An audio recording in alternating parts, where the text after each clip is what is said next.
Berikutnya, mohon diberikan motivasi kepada kami Ustaz agar menjadi orang yang mudah memaafkan atau menjadi orang yang pemaaf.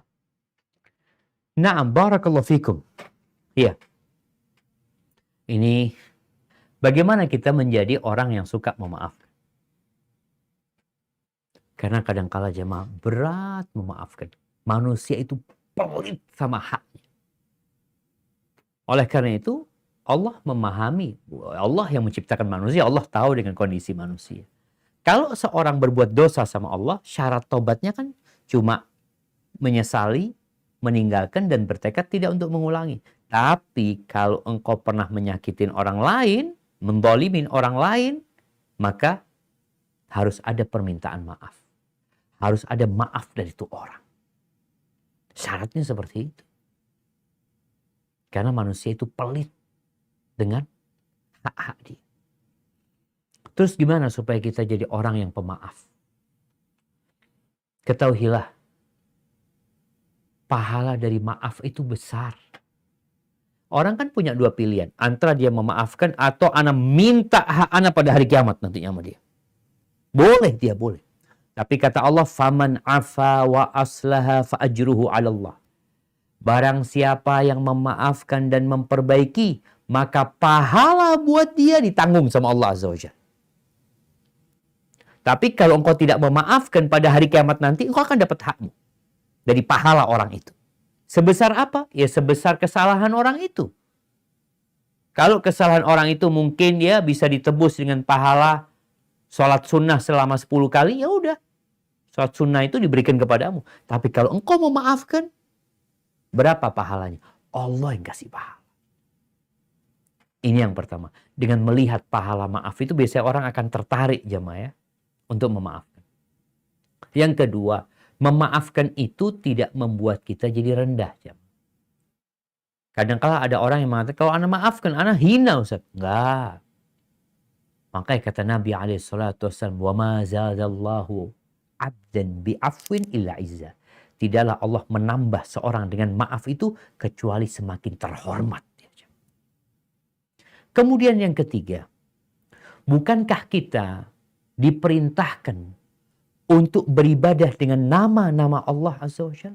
Walillahil asma'ul husna. Allah punya nama-nama yang indah. Ketika Allah Maha Pengasih, kita diperintahkan untuk mengasihi orang. Ar-Rahimuna yarhamuhumur Rahman. Orang yang mengasihi orang lain, Allah akan mengasihi dia.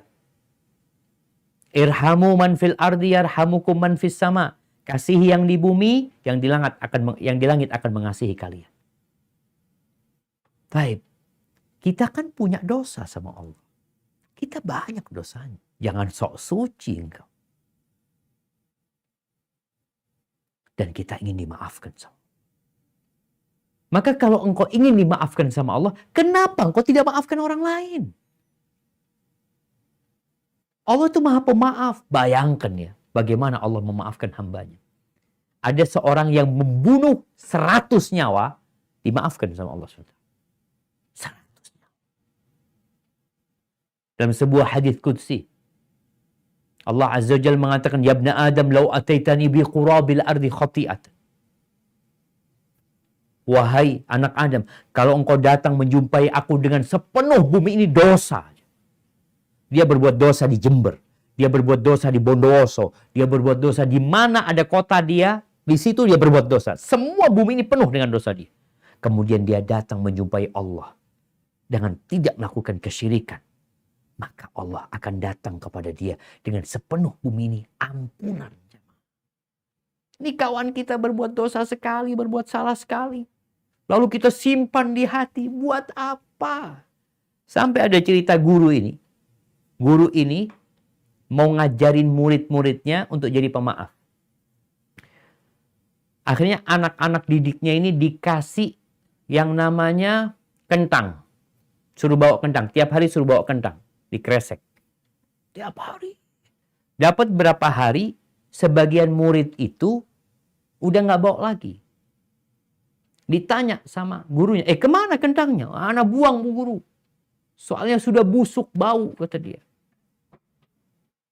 Lalu guru mengatakan, Kalau itu kentang yang busuk kalian gak mau membawanya, bagaimana kalau ada kebusukan di hati antum? Kentang aja antum buang. Dan perasaan dengki, perasaan iri, itu sakit di hati. Kita aja kesusuk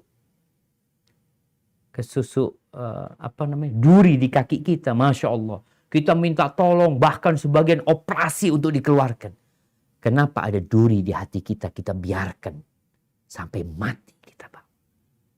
Jadilah orang yang pemaaf, jemaah. Insya Allah, Allah akan memaafkan dosa-dosa kita. Barakallahu fikum.